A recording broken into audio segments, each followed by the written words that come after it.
Como atravessar o Natal sem tomar pelo menos um momento para se voltar ao Evangelho, ouvir o Evangelho. O que sobra do Natal, se tirarmos o Evangelho, muito pouco.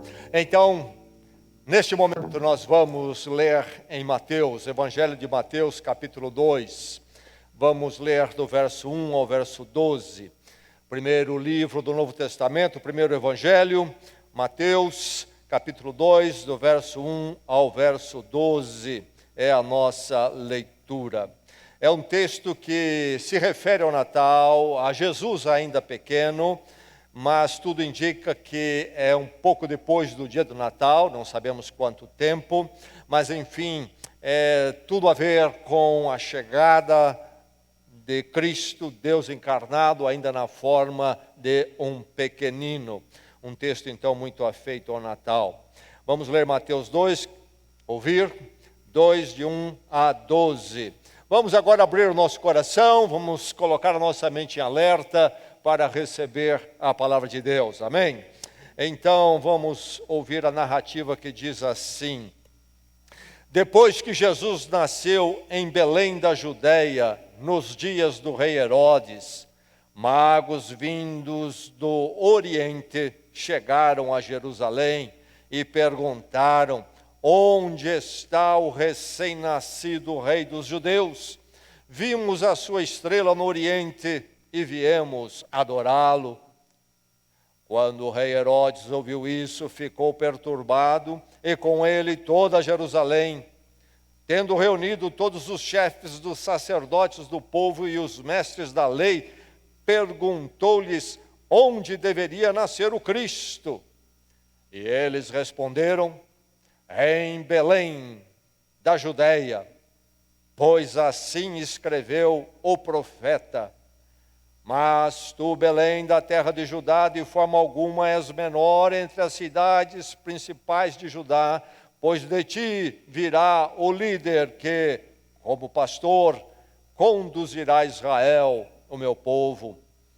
Então Herodes chamou os magos secretamente e informou-se com eles a respeito do tempo exato em que a estrela tinha aparecido. Enviou-os a Belém e disse: vão informar-se com exatidão sobre o menino. Logo que o encontrarem, avisem-me, para que eu também vá adorá-lo. Depois de ouvirem o rei, eles seguiram o seu caminho, e a estrela que tinham visto no Oriente foi adiante deles, até que finalmente parou sobre o lugar onde estava o menino. Quando tornaram a ver a estrela, encheram-se de júbilo. Ao entrarem na casa, viram o menino com Maria sua mãe, e prostrando-se, o adoraram. Então abriram os seus tesouros e lhes deram presentes: ouro, incenso e mirra. E tendo sido advertidos em sonho para não voltarem a Herodes, retornaram à sua terra por outro caminho. Quero que você ouça e receba mais um texto da palavra de Deus. Agora um texto que se refere a algo dito, então, muito tempo antes desse texto de Mateus. Esse texto de Mateus, chegada de Cristo, 2000 anos atrás. Esse texto que eu vou ler agora é cerca de 1400 anos antes da vinda de Cristo. Quando Deus indica, chama Moisés para tirar o povo de Israel do Egito e levá-los à terra prometida, Canaã. E Israel peregrina por muitos anos no deserto, enfrentam muitos embates, oposição e até guerras. E há um dado momento, quando um rei consulta um profeta não da fé do povo de Israel, do Deus revelado, consulta para ter uma informação contrária a Israel, mas Deus usa aquele profeta, intervém e ele tem uma palavra diferente. Vou ler esse texto então e veja o que 1400 anos antes de Cristo foi dito no livro de Números, no Velho Testamento. Números, vou ler no capítulo 24, versos 17 a 19. Vou ler uma parte do que foi dito ali. Diz assim, numa visão, este profeta: eu o vejo, mas não agora. Eu o avisto, mas não de perto. Uma estrela surgirá de Jacó, um cetro se levantará de Israel. Mas Israel se fortalecerá. De Jacó sairá o governo, ele destruirá os sobreviventes da cidade. Aqui nós temos então esse trecho onde a palavra Israel, Jacó, se referem ao povo, então, Israel. São termos que são intercambiáveis, todos eles se referem ao povo de Israel, e nos dá já uma visão deste governo absoluto, inclusive do julgamento no futuro, mas deste que seria o líder que construiria o povo de Deus, como Cristo tem feito. Então o verso aqui diz: eu vejo, mas não agora. Eu o avisto, mas não de perto. Uma estrela surgirá de Jacó, ou de Israel, um cetro se levantará de Israel. O texto de Mateus diz que depois que Jesus nasceu em Belém da Judéia, nos dias de Herodes, magos vindos do Oriente chegaram a Jerusalém e perguntaram: onde está o recém-nascido rei dos judeus? Vimos a sua estrela no Oriente e viemos adorá-lo. O verso 9 diz: depois de ouvirem o rei, eles seguiram o seu caminho, e a estrela que tinham visto no Oriente foi adiante deles, até que finalmente parou sobre o lugar onde estava o menino. Quando tornaram a ver a estrela, encheram-se de júbilo. Ao entrarem na casa, viram o menino com Maria, sua mãe, e prostrando-se, o adoraram. Então, abriram os seus tesouros e lhe deram presentes: ouro, incenso e mirra. Esta é a palavra do Senhor. Lua de sangue. Já ouviu falar sobre isso? Creio que sim. Lua de sangue. Lua de sangue é o nome que se dá à lua quando há um eclipse lunar. E ela fica com essa cor toda avermelhada. Nós tivemos recentemente, não é sempre que acontece isso, não é mesmo? Tivemos recentemente neste ano que nós vivemos, 8 de novembro de 2022, houve uma lua de sangue. Mas, além do fenômeno do eclipse lunar, esta lua que acontece de vez em quando, sempre foi associado na história da humanidade a algum evento excepcional que aconteceria, uma catástrofe, uma profecia. E, portanto, quando estava para acontecer neste ano 2022, muitos começaram a questionar: vai acontecer isto ou aquilo. Até crentes começaram a entender que talvez alguma coisa ia acontecer com Israel, porque diz que, quando no passado um dado fato aconteceu com Israel, foi quando a lua de sangue apareceu, etc. Enfim, a humanidade há muito tempo associa fenômenos siderais com a vida humana. Aqui nós temos estes homens sábios do Oriente que chegam então procurando o Rei dos Judeus, Jesus Cristo, que eles entendiam em parte, nós hoje entendemos plenamente que é realmente o Rei eterno, o Rei de Israel, do Israel que ele edificaria, e o povo de Deus então para todos sempre. Enfim, eles vêm por causa de uma estrela.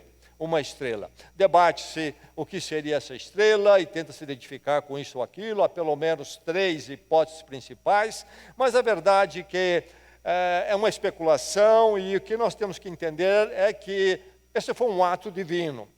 Portanto, algum fenômeno que Deus colocou, usou para então tocar e mover estes homens que vêm de tão longe até Jerusalém, numa longa viagem, vêm do Oriente, para ver o Senhor Jesus. Entende-se que Oriente, a melhor indicação seria a Babilônia, um lugar onde, aliás, se desenvolveu na antiguidade de uma forma muito extensa o conhecimento do movimento das estrelas.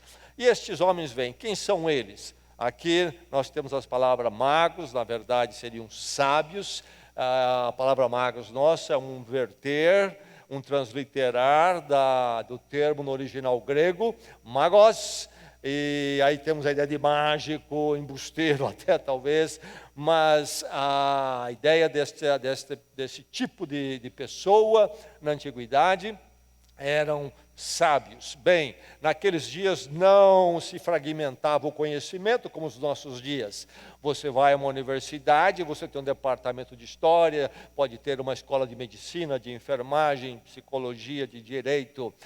São departamentos abordando conhecimentos que não se relacionam ali dentro. E por isso até o nome universidade equivocado deveria ser diversidade.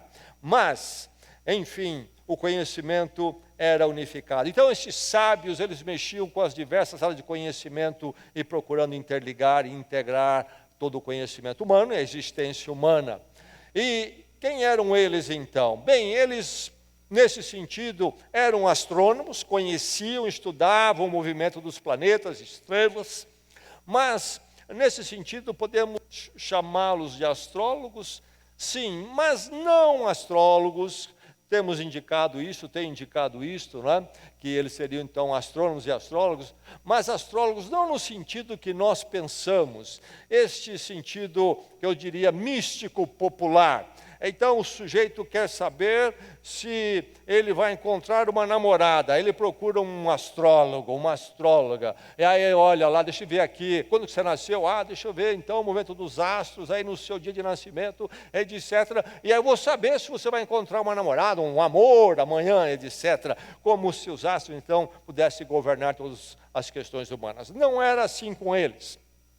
Havia isto também na antiguidade, mas entende-se que estes abordavam de outra forma, estes eram sábios, eles abordavam este observar dos astros de uma forma filosófica, até teológica. O conceito era que os astros permanecem em seus movimentos estáveis, suas posições, e assim então reflete na vida humana e o curso da história da nossa existência está bem.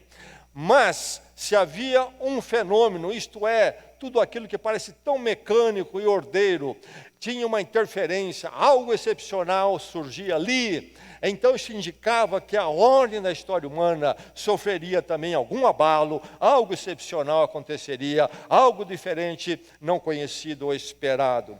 Então, estes homens assim veem a estrela e assim interpretam. Algo surgiu diferente, não está ali. E eles, certamente com todo o conhecimento e estudo, onde eles procuravam olhar tudo, eles também tiveram acesso, certamente, às informações do Velho Testamento.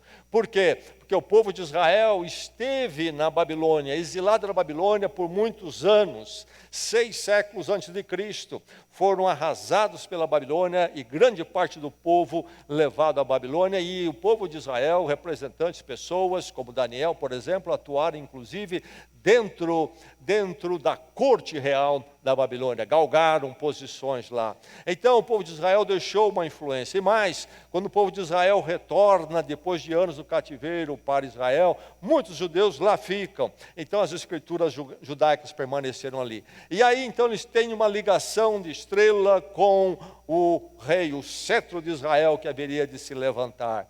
E eles vêm movidos por uma estrela. Bem, a verdade é que há estrelas de muitas formas. No céu de todos nós surgem estrelas. Estrelas, podemos falar de siderais, mas as estrelas também existenciais. Nós seguimos a vida sempre achando que estamos no controle de todas as coisas e tudo podemos, até que surge uma estrela. Surge uma estrela que tira você de centro, que sacode a sua caminhada, que vai tão tranquila, e você pensa, pronto, tudo está em ordem, eu controlo tudo isso aqui. O mundo é assim, o mundo vai seguir sempre esta toada, e a minha vida vai ser sempre assim. Aí surge uma estrela. Deus coloca uma estrela na sua vida. Pode ser uma estrela, talvez, na sua área profissional, pode ser na sua área relacional, pode ser na sua próprio físico e saúde, pode ser no seu mundo financeiro, e pode ser muitas outras coisas, pode ser o contexto político-social abalado, enfim, algo que foge daquilo que é uma sequência normal, ritmada, e que parece tudo estar bem. A sacudida chega. A sua observação da vida recebe uma sacudida. Enfim, Deus atua no nosso foco. O foco deles era muito voltado para o espaço sideral. Deus agiu ali. Onde você está focado tanto, talvez ali Deus vai colocar uma estrela. A estrela é este fenômeno, então, que nos tira daquele conforto, daquela acomodação, e nos leva a algo mais, nos estica e produz em nós questionamentos e buscas e perguntas que nós não fazíamos antes. A verdade é que todo encontro com Deus, de um ser humano, começa com uma estrela. Começa com uma estrela. Dificilmente, creio que é impossível até, alguém chegar ao conhecimento, ao encontro com Deus em Cristo, sem que uma estrela não brilhe na sua vida. A estrela é necessária. A estrela é um fenômeno que faz o quê? Estrela é luz. Estrela é luz. Estrela dá visão, indica, nos leva a uma direção. A luz, estrela, desperta e guia. Tira-nos de onde nós estamos e nos leva mais além. Mostra-nos mais do que aquilo que nós enxergamos. Nos dá uma claridade maior. E assim foi com estes homens. E assim é comigo e você. Quando no nosso firmamento, que parece tão estável, vem algo que nos impacta, nos move do nosso conceito de estabilidade humana. E aí então nós começamos a fazer perguntas que não fazíamos antes. Nós começamos a levantar questionamentos que não fazíamos antes. Nós começamos a perceber que nós não temos o controle das coisas. A estrela faz isso conosco. Nós percebemos que nós somos pequenos. Há estrelas que mostram para nós que as coisas não são como nós pensamos que elas são. Mas as estrelas são sempre insuficientes. Por melhor que elas sejam, elas são insuficientes. Elas têm muitas vezes a força de provocar questionamentos em nós, conversa, ponderações e falarmos. Mas se ficarmos só aí, desperdiçamos a nossa estrela. Desperdiçamos a estrela que Deus colocou no seu caminho. Estrelas devem ser temporárias, porque a missão delas é esta, assim foi com eles. A estrela foi temporária. O que a estrela fez com eles e as nossas estrelas devem fazer conosco? Quando o nosso mundo é abalado, nosso universo é abalado por alguma estrela. A estrela deve nos levar a questionamentos, sim, mas se parar aí, é triste. Os questionamentos devem nos mostrar que em nós mesmos não há respostas para a vida. A estrela mostra isto. E então, ela deve nos levar à palavra de Deus. Estes homens vão a Jerusalém, capital de Israel, vai nascer o rei de judeus, deve ser lá. Vamos para lá. Lá está o sistema também religioso. Mas não é na capital geográfica. Não é nem mesmo no sistema religioso tão estabelecido ali. Herodes não tem informação, conhecimento desta área, vai questionar então os sacerdotes e os mestres, aqueles que entendiam da palavra de Deus do Velho Testamento. Lá ele vai buscar, porque lá estavam toda essa estrutura religiosa. Mas o que a estrela faz, e é a grande esperança, indicação que os homens recebem é qual? A estrela acaba os levando à palavra de Deus. E aí, então, os sacerdotes, os mestres, dizem a Herodes, Herodes passa para estes magos, estes sábios, aquele trecho de Miqueias, profeta Miqueias, que viveu também alguns séculos antes de Cristo.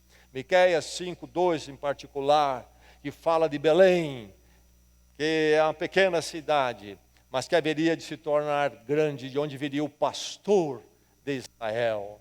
E então eles dizem, é Belém. Onde nasceu o rei dos judeus? Belém, Belém. A palavra de Deus, então, a estrela leva-os à palavra de Deus. As estrelas são insuficientes. Os nossos acontecimentos que vêm tirar-nos da nossa tranquilidade, o nosso centro, algo novo que chega e nos sacode, eles em si são insuficientes, eles devem ser pontes que nos levem a entender, nos leve a entender a nossa insuficiência, a nossa pequenez, limitação, e buscarmos, então, na palavra de Deus, aquilo que nós precisamos e aquilo que pode responder ao momento que nós vivemos. Assim aconteceu com eles, e eles, então, ouviram a palavra. E o que a palavra faz com eles? A palavra leva-os a Cristo. Da estrela para a palavra, da palavra para Cristo. E aí então completa-se a obra e a razão por que Deus enviou aquela estrela à vida deles.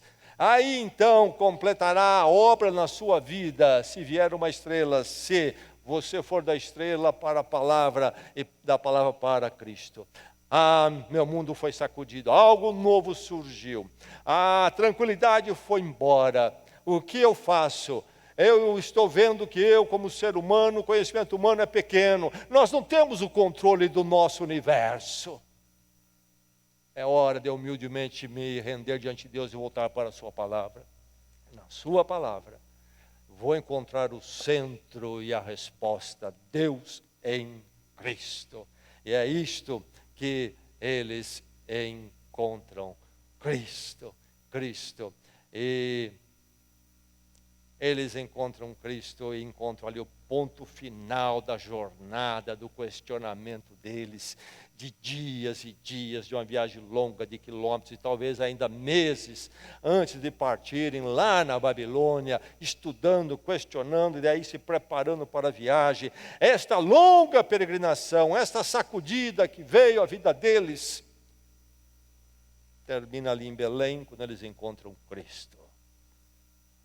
Eles não ficaram na universidade apenas elaborando diletâncias e teses sobre a estrela, até mesmo se referindo talvez a Cristo ou o Rei dos Judeus e como sua mera elaboração de ideias, um vaguear, uma diletância intelectual. Não ficaram também lá nos bares, lanchonetes, jogando conversa fora enquanto a estrela.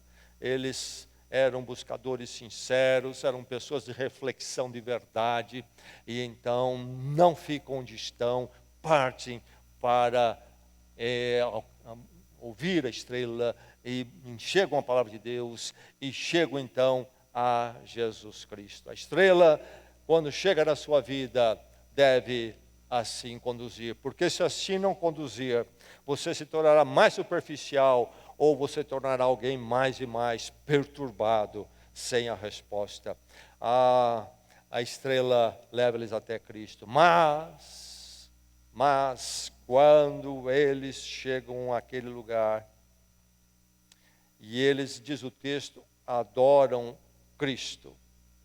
Lá está Maria, o texto não diz, certamente José estava ali, mas eles adoram Cristo, diz o texto, e somente Cristo. Se prostram, fazem uma oferta, o melhor que eles podem, e tem. Eram homens que trabalhavam nas cortes reais, homens de recursos. Trouxeram coisas preciosas porque eles tinham muitas posses. Sempre ofertamos de acordo com aquilo que nós temos, proporcional ao que temos. Adoraram, prostraram. Sabe? A estrela desaparece. Não é mais mencionada a estrela. Eles não precisam mais da estrela. Os questionamentos da estrela somem. Encontraram a resposta para a existência humana, com todas as suas experiências, às vezes tão estáveis e às vezes sacudidas. Encontraram Deus conosco, por isso vão ao ponto de adorar e cultuar com presentes. Ali eles encontram alguém maior do que as estrelas. Quando a luz de Cristo chega, então as estrelas não mais dominam as nossas vidas. Maior do que as nossas situações, por mais difíceis que sejam, e até por mais angustiantes que possam ser, nós sabemos que Deus em Cristo, e é maior do que toda a nossa existência, todo o nosso universo, todo o nosso espaço sideral existencial, e Ele está sobre tudo em nossas vidas. Não é algo mecânico como o espaço fosse mecânico, mas é uma direção divina sobre nós. É isto, é em graça, porque Ele veio entrar na nossa história para se identificar conosco e pagar então o nosso preço na cruz, em toda a nossa culpa, a distância de Deus, no nosso desejo de autonomia de Deus, para então ali termos o perdão gracioso e sermos do Senhor nesse perdão, reconciliados com Ele para sempre e eternamente no Cristo que não somente morre na cruz, mas que ressuscita ao terceiro dia e vive para sempre. Maior que a estrela, maior que qualquer estrela. É o Senhor. Mas a maravilha é que Ele se manifestou em graça no Natal. Ele chega para ir à cruz. A estrela deve nos levar além da mera observação, do falar e do questionamento. Ficarmos falando nossos problemas e vamos tratar com sabedoria humana e ficamos rodeando e comentando e voltando a falar e ficamos ali, ficamos estacionados, até que vamos à palavra de Deus e na palavra de Deus encontramos Jesus Cristo. A luz do mundo, Cristo. Da estrela para a palavra, da palavra para Cristo. A luz, a estrela desaparece. Sobra o que? Cristo e a nossa rendição diante dele. E a adoração. Prostraram e ofereceram. Cheio de júbilos, diz o texto. Cheio de júbilo. E voltaram sem estrela, mas com Cristo para suas casas e suas vidas. Que o Senhor faça assim com a sua vida também.